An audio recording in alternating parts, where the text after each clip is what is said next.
New York, because as it welcomes people to return to their offices, especially in the fall, there is growing concern that COVID may be gone, but the crime is not. Double-digit increases across the panoply of real concerns for New Yorkers or those who work in New York, including homicides, theft, burglaries, and the rest. Unprecedented in the better part of 20 years. Brendan Arnold on all of this, the National Taxpayers Union Executive Vice President. Liz Peek, Wall Street watcher, Fox News contributor. Liz, I almost felt, I didn't catch the whole thing, but what I did catch, it was like this crime was not an issue. I mean, it was more about the police, defunding the police, issues like that, but very little about the 800-pound violent elephant in the room, the fact that New York has become a scary place, and not many were offering an alternative to that or brave enough to say, all right, we need to boost funding to deal with this. What did you make of it? Yeah, it is really astounding to me, Neil, that these candidates are ignoring the number one concern amongst voters. What is that? It is crime.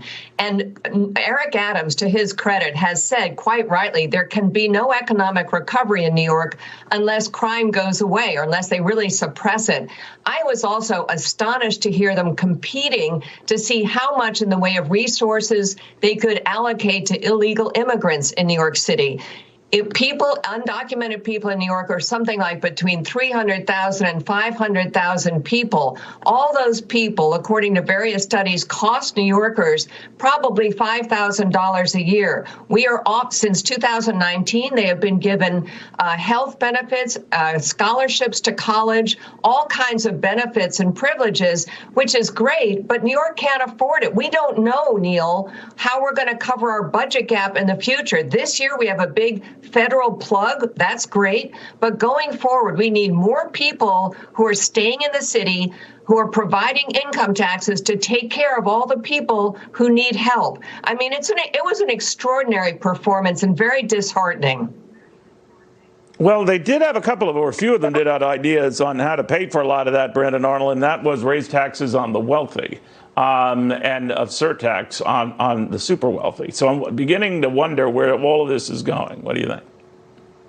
Yeah, I think these politicians are absolutely tone deaf here, because I gotta imagine that Ron DeSantis and other governors were watching this with a huge Cheshire cat grin on their face, because they've experienced so much growth thanks to people leaving the city of New York and the state of New York. New York City lost 100,000 people last year.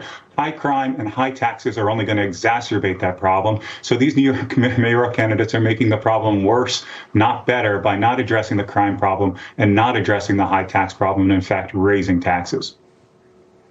You know, one idea still being pushed by the left in New York is a transaction tax on investments. It's one thing that has prompted the New York Stock Exchange chairman to say, Liz, you do that, we'll move out.